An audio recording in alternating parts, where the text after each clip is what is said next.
최근 한국에서 개발한 기술이 조용히 발표되었는데요. 국방과학연구소에서 발표한 이 기술이 알려지자 세계는 놀랄 수밖에 없었습니다. 미래전에 있어 중요한 무인기 전투의 향방을 좌우하는 핵심 기술이었기 때문인데요. 특히 이 기술을 사용하면 무인기 전투에서 압도적인 우위를 점할 수 있다고 합니다. 첨단 인공지능 기술을 가진 미국에서도 한국에 이길 수만 있다면 우세를 점하기 어려울 정도라고 하는데요. 한국에서 개발된 R2, D2의 핵심 기술은 우리나라 국산 전투기 KF-21에도 접목시키면 엄청난 효과를 기대할 수 있다는데요. 이 기술을 말하기 위해 현재 세계 무인기 동향을 먼저 설명해야 하는데요. 채널명 인터넷 신문 구독과 알림 설정 진심으로 감사드립니다. 2021년 1월 3일 바그다드 국제공항을 지나던 차량이 있었습니다. 극별히 움직인 이 차량은 이슬람 혁명 수비대 사나 특수부대 알쿠드스 부대 지휘관인 카셈 술레이만 이라크하고 있었습니다. 이란 정부의 핵심 인사이자 유력 대선 후보로도 꼽히던 인물이었는데요.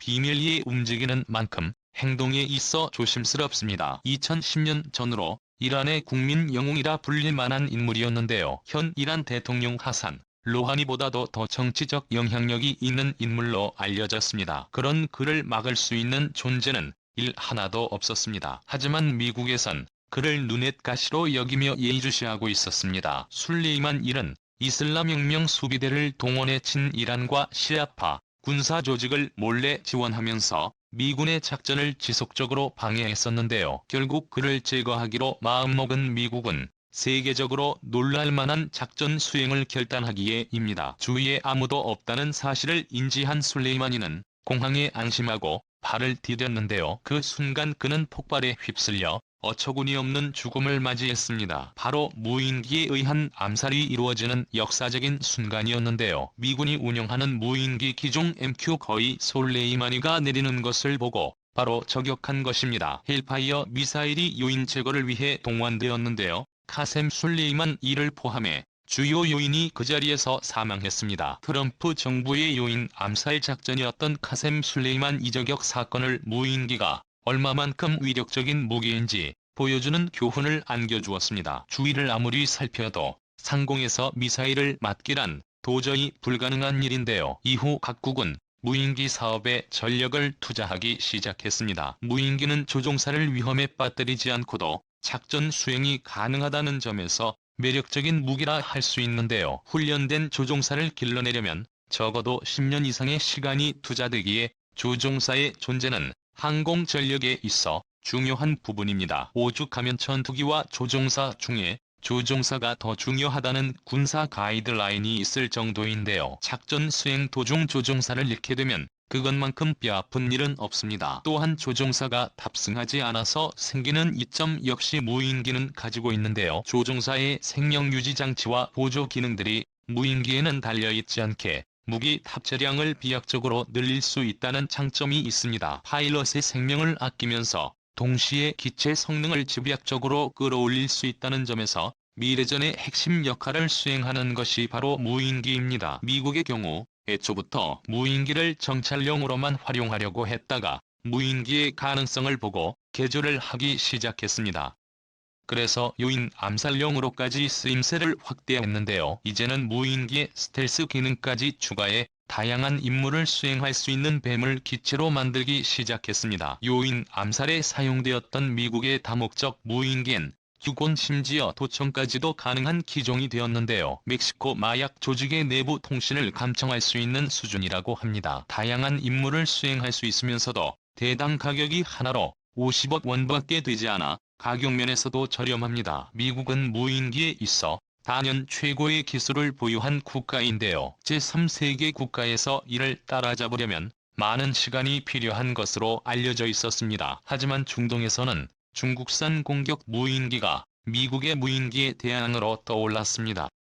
바로 윙누게인데요. 이는 중동에서 공포의 대상이 미국의 MQ-9를 똑같이 불법 복제하여 대륙의 실수라고 불리는 기록입니다. 그런데 현재는 미국의 무인기보다 중국제 공격 무인기가 더 골칫거리가 되었습니다. 중국은 현재 중동 내전 지역의 무인 공격기를 무분별하게 팔아 전쟁을 더 부추기고 있다는 정황들이 속속들이 나오고 있는데요. 중국이 아군 접근할 것 없이 돈만 되면 다발었기에 현재 중동에 통용되고 있는 공격 무인기는 대부분 중국적인 것입니다. 문제는 이슬람 극단주의자들이 중국제 공격 무인기를 이용해 리비아 남부 도시인 우르주크의 이민자 센터를 공습하는 등 민간인들을 공격하는 일들이 빈번해졌기 때문입니다. 이는 스톡홀름 국제평화문제연구소에서 발간한 보고서들과 이것을 뒷받침해주는 예멘에서의 중국 무인공격기 격추된 사례를 본 중국제 무인공격기들이 전 세계에 많이 퍼진 것을 확인할 수 있습니다. 이는 중국의 무인기가 상당한 수준에 있으면서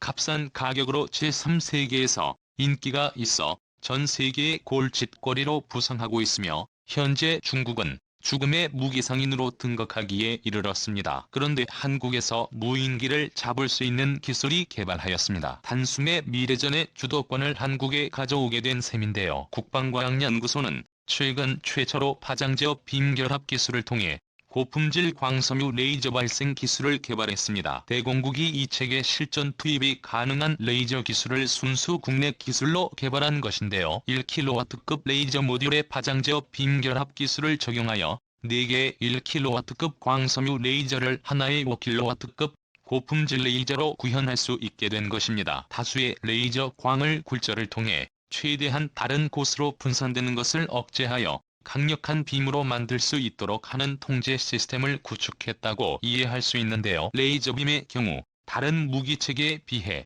강력하면서도 동시에 소형이라 휴대성이 간편한 것으로 알려졌습니다. 구형 무기들을 단숨에 무력화시킬 수 있음에도 불구하고 가성비 면에서 탁월한 성능을 보여 압도적인 전쟁 수행 능력을 보여주는 무기입니다. 특히 주로 정찰용으로 사용되는 무인기를 격추하는 데 놀라운 성능을 보인다고 합니다. 갑작스런 고출력 에너지를 무인기에서는 감지하지 못한 채 파괴된다고 알려졌는데요.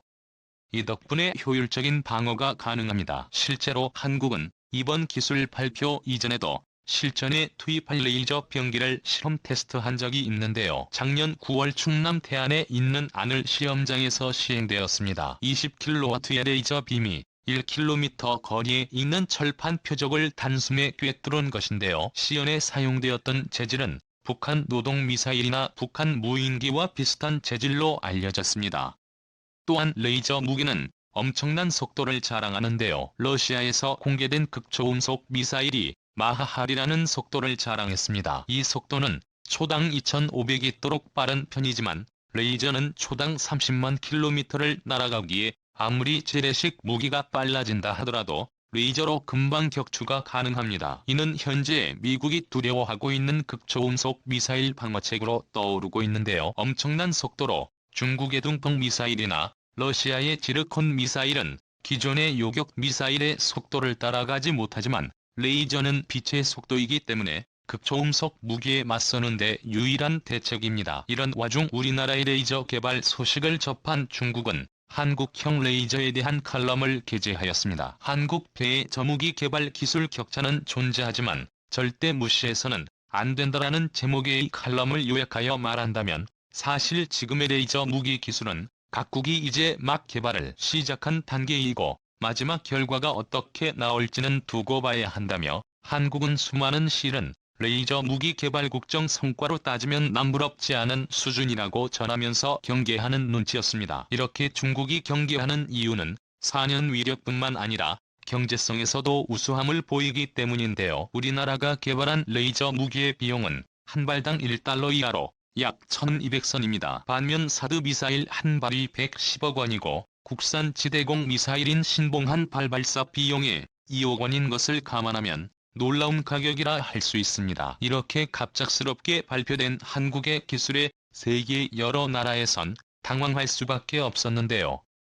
특히 미국에서 놀랄 수밖에 없었습니다. 무인기 사업을 확대해 비즈니스적으로 이득을 부렸던 미국 입장에선 계획이 좌절된 것이나 다름없기 때문입니다. 하지만 이번 기술 발표로 인해 한국의 과학기술이 미국도 긴장하게 만드는 수준이면서 중근거인 무기체계를 무력화시킬 수 있다는 기대가 나오고 있습니다. 또한 레이저 무기 기술은 우리나라가 주변국에 비해 상대적으로 빈약하다고 평가되는 공군과 해군 전력을 급격하게 증강할 수 있다고 보는데요. 레이저 무기는 직전성을 지녔기 때문에 현지에서보다 공중이나 바다 위에서 그 위력이 배가 됩니다. 이 말은 레이저 기술은 지상에서 무인기 격추에만 활용되는 것이 아니라 다양한 분야에서도 활용이 가능하다는 것을 의미합니다. 특히 레이저 무기의 휴대성을 극대화할 수 있는 부분이 공중미사일 체계로 현재 한국이 개발한 해외 F-21 보라매 전투기에도 레이저 무기가 장착이 가능한데요. 기존 재래식 무기와 더불어 레이저 무기까지 보라매가 장착한다면 비용 문제로 5세대 전투기들이 빠르게 퇴역하는 시점에 현존하는 4세대 전투기와 사전 5세대 전투기들과의 전투에서 우위를 점할 수도 있게 되는 것입니다. 또한 함정에 탑재할 경우 미사일이나 다른 무인 공격기 공격을 더 효과적으로 요격할 수 있을 뿐만 아니라 적 함정에 있는 무기체계의 직접 조사해 자체 폭발을 일으키는 전술로도 이용할 수 있는데요. 그렇게 되면 공중전투와 해상전투에서의 양상을 바꿀 수 있는 기술로 발전할 수 있는 것입니다. 특히나 더욱 자랑스러운 점은 순수 한국 기술 개발된 것이기에 외국에 비용을 지불할 필요가 없다는 점인데요. 해외에서도 한국의 기술에 감탄해 인접 관련 기술을 묻고 있는 중 스피커원이라 하니 앞으로가 더욱 기대되는 기술이라 할 수 있습니다. 대한민국의 기술 발전은 그 끝을 모르는데요. 세계에서 부러워하는 첨단 기술은 한국이 지속적으로 개발하기 바라며 주변국들의 위협에도 당당히 대처할 수 있는 나라가 되기를 소망합니다. 끝까지 시청해주셔서 감사합니다. 세경 인터넷 신문 구독과 좋아요, 알람 설정은 좋은 영상을 만드는 데 많은 힘이 됩니다.